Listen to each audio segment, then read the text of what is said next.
Hello, hello, hello again. This is Keith, and I am the creator of the Lotus Path, a 7-module course designed to help us to do the work that is needed to move forward on our healing journey from childhood trauma and adverse childhood experiences.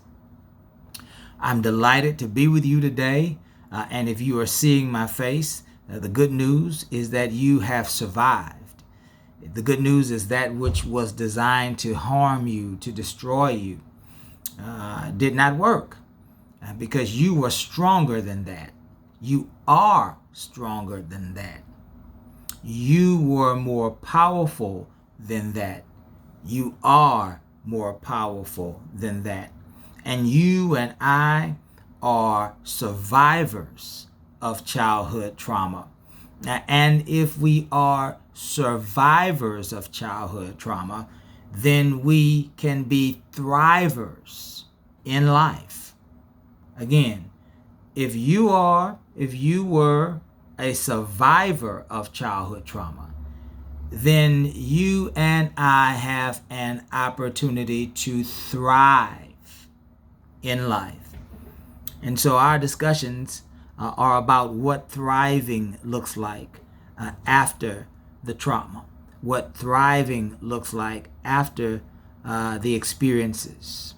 And today we are looking at a few questions that was posed to me by some colleagues of mine as we shared these discussions surrounding childhood trauma and how we navigate the healing journey surrounding childhood trauma. And I want to share those discussions with you and share those answers with you in hopes that you might benefit from these discussions and that you might incorporate this into your healing journey. The first question is, what is the difference between trauma and a tough childhood? What is the difference between trauma and a tough childhood? Well, the difference is that trauma is about impact and not just events. Trauma is about impact and not just events. And so if we were to use an example of you or I or anyone else being involved in a car accident, many people think that the damaging of the car and the damaging of the body in the accident is the trauma. And in one regard, it is. But for us, we look deeper than that because we know that whatever happens on the outside is also possibly happening on the inside. And so for us, trauma is the damage that has been caused to us psychologically, the damage that has been caused to us mentally. And if you were to take that same car accident, the car is damaged, your body perhaps is damaged, but also your psyche is damaged, your mentality is damaged, your perception of yourself, your perception of the world around you, your perception of your parents, your caregivers, your siblings, whomever these folks are that you've had experiences with, that is also damaged. And for us, therein lies the trauma. And that is the difference for us. Dr. Gabor Mate says, for us, trauma is what happens on the inside of us. And that's the distinction between an experience of childhood trauma versus simply a tough childhood.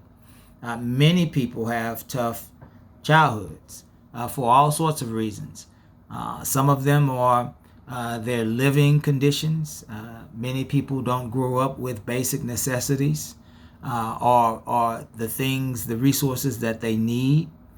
Many people grow up in isolated conditions or isolated areas. Many people grow up in inner cities where the neighborhoods are tough and crime, unfortunately, can be more prevalent. And so there are all sorts of factors. Many people grow up with parents who practice tough love.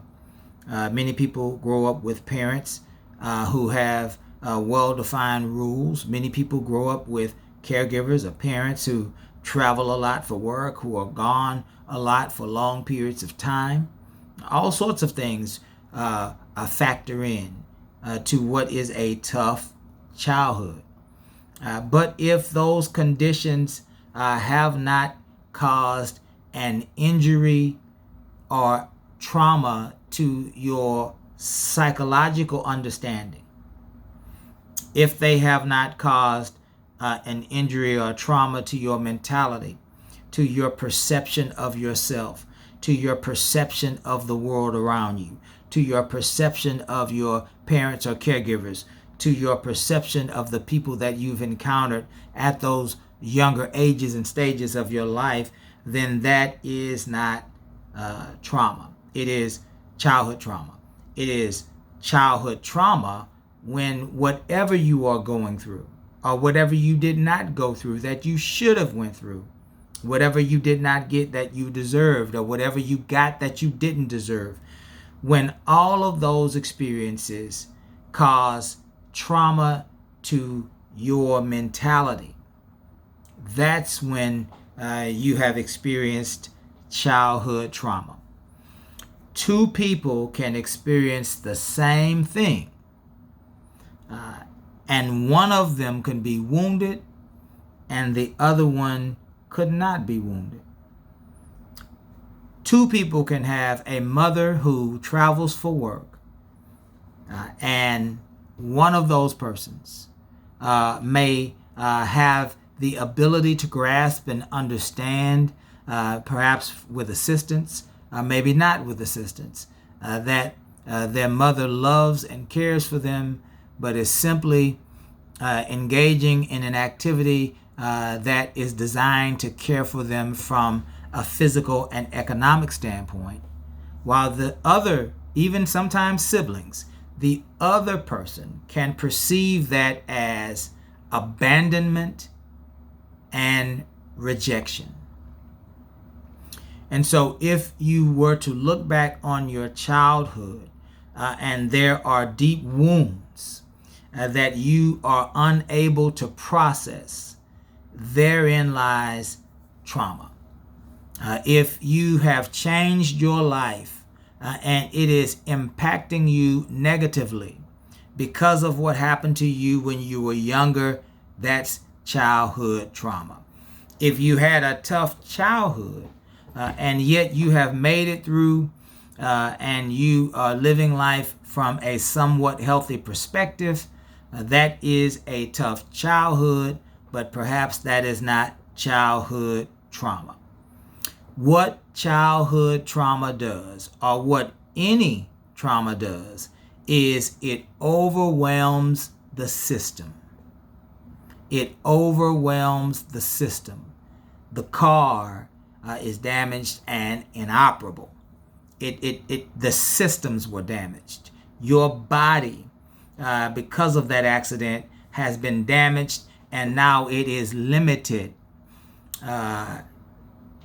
The system was overwhelmed. Your mind, your thoughts, your perceptions have been damaged because of the experience, and now your system is overwhelmed. That is childhood trauma. The second question is, why do I feel guilty for setting boundaries even with toxic people? Why do I feel guilty for setting boundaries even if I'm setting boundaries with toxic people? And that's because as children, when we attempted to set boundaries, it may have felt dangerous. And it may have been, in essence, dangerous. As children, if we attempted to say no, to a parent or caregiver, even on some of the simplest experiences, conversations, exchanges. Even if we were studying after school, and our parents called us and asked us to redirect to a different task, and we were in the midst of doing what children should do, study and complete our homework assignments. And if we attempted to say no, or in just a minute, let me finish, and we were punished for that, then it taught us that boundaries are dangerous. Even if we were children and we were asking for more time, attention, and affection from our parents or our caregivers, and those requests were met with unhealthy responses. Again, the boundaries that we were trying to create felt dangerous. Even if we were being hit and abused physically, and we attempted to stop the assault, and it garnered more assault, the boundary was dangerous. And clearly, if there was, unfortunately, an issue with sexual assault and molestation, and we attempted to stop those horrible, horrific experiences, and our attempt to stand up for ourselves, if they failed, and there were even more repercussions that negatively impacted us, then it taught us that our boundaries cause us pain. In childhood, unfortunately, when we learn to set boundaries, if those boundaries are rejected, if those boundaries cause more adverse experiences, it teaches us quickly that our boundaries bring us pain. So we stop saying no. And when we stop saying no, when we stop placing those boundaries, it silenced us. And that silence created shame and self-loathing and guilt and hatred, self-hatred and fear. And we learned, because children adapt. One of the most wonderful things about children is that they are so adaptable. And that's part of the developmental process in children. But we learned when we learned that boundaries can be dangerous for us. The first rule of any human being is to stay safe. Then we learned that people pleasing was better for us, and that it was better to do what other folks expected us to do, what other folks wanted us to do, what other folks requested us to do, than to stand up for ourselves, than to stand up for our needs, to stand up for our desires. And so people pleasing became a way of self-protection. So we learned how to protect ourselves through people pleasing. And so now, as an adult, as we're growing and learning and maturing as an adult, when we set boundaries, we can tend to feel guilty about those boundaries, as if we are wrong for setting boundaries. Well, that's because we were taught when we were younger that we were wrong for setting boundaries. If you're taught at 5 years old that you are wrong for setting boundaries, when you set them at 35 or 45 or 55, you will feel those after effects of the lessons that you learned when you were younger, and there is then a feeling of guilt. There's a feeling of guilt. But I'm sharing with you today that feeling of guilt is simply a leftover survival response. In other words, because we learn not to say no, and because we learn to people please, and because we learn to not articulate our needs and our desires and our preferences, and because we learn how to not stand up for ourselves, when we do, we feel guilty because we can hear those voices or feel those fists or whatever those experiences were in deep down within us saying that this is wrong. You don't deserve to put up boundaries. That's not a moral failing. That is a leftover trauma response that needs to be reparented. We need to begin the process of saying to ourselves that we deserve to stand up for ourselves. We deserve to provide clarity in our relationships with ourselves first, with those others that we are in relationship. They need to know who we are, what we expect, and what we will and what we won't tolerate.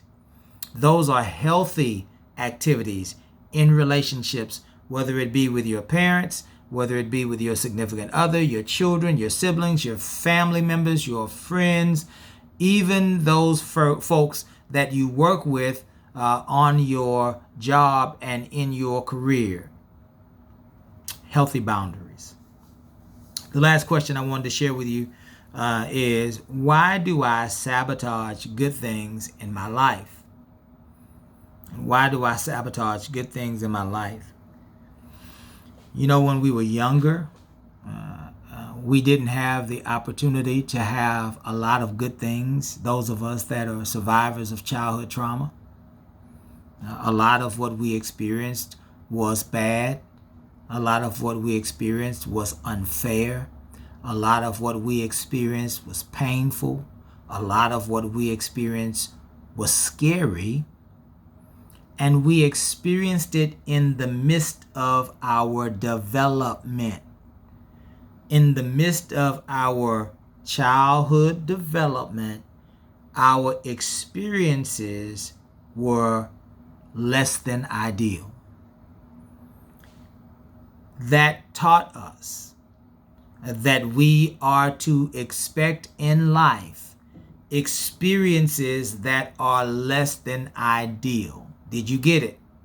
Whatever you learned when you were young, you expect, let's say it different.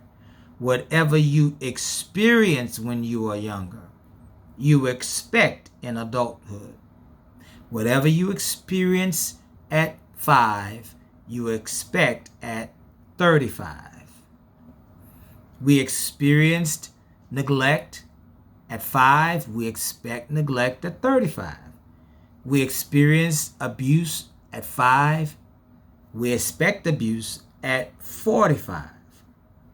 And when something other than those things that we have experienced in life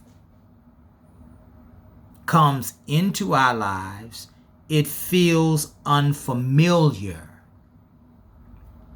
It feels unfamiliar. And in the feeling of unfamiliarity, we prefer familiarity because we understand it. We know how to survive it. We know how to navigate it. We feel comfortable in it. There is such a thing as feeling comfortable in misery and comfortable in suffering. And so anytime anything that is not miserable or that does not cause suffering enters your life, you question it because you don't know it and you have not been taught through what has happened to you that you should expect it. So, for example, safety feels unfamiliar if you grew up in chaos. If you grew up in chaos, that means that love, peace, and success, things like that, were never modeled for you. And because they were never modeled for you, your nervous system starts to encounter these things and automatically, to protect you now, automatically rejects those things. I am a young man from the upper Texas coast, from a small island on the upper Texas coast, where the temperature was about the same all year long. If I were to fly to Canada in the middle of winter, I would have all sorts of issues because my nervous system did not grow up in that environment. And I would feel uncomfortable. I still feel when the temperature drops in the winter season, uncomfortable. I say that. I say that to people. I'm just uncomfortable in the winter. And that's because my body and my mind and my understanding does not accept the drop in temperature, because I have no experience with that and no reference point from that. And so I choose then to go back to the warmer climates, or I choose what is familiar.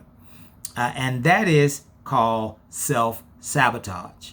When good comes into your life and you choose bad, it's self-sabotage. You do it unknowingly, you do it subconsciously, but it's self-sabotage.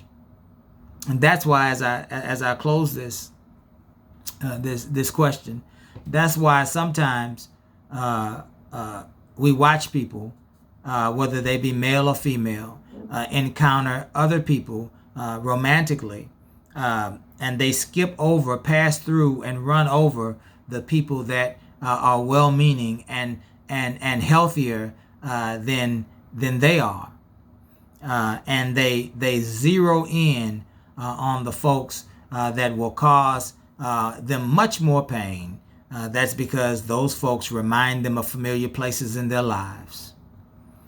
And so I wanted to share those three with you. Again, it's good to be with you.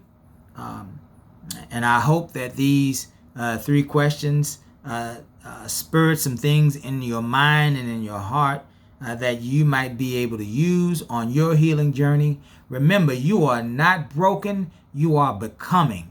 And I am excited about your journey. Until we meet again, love and light to you all.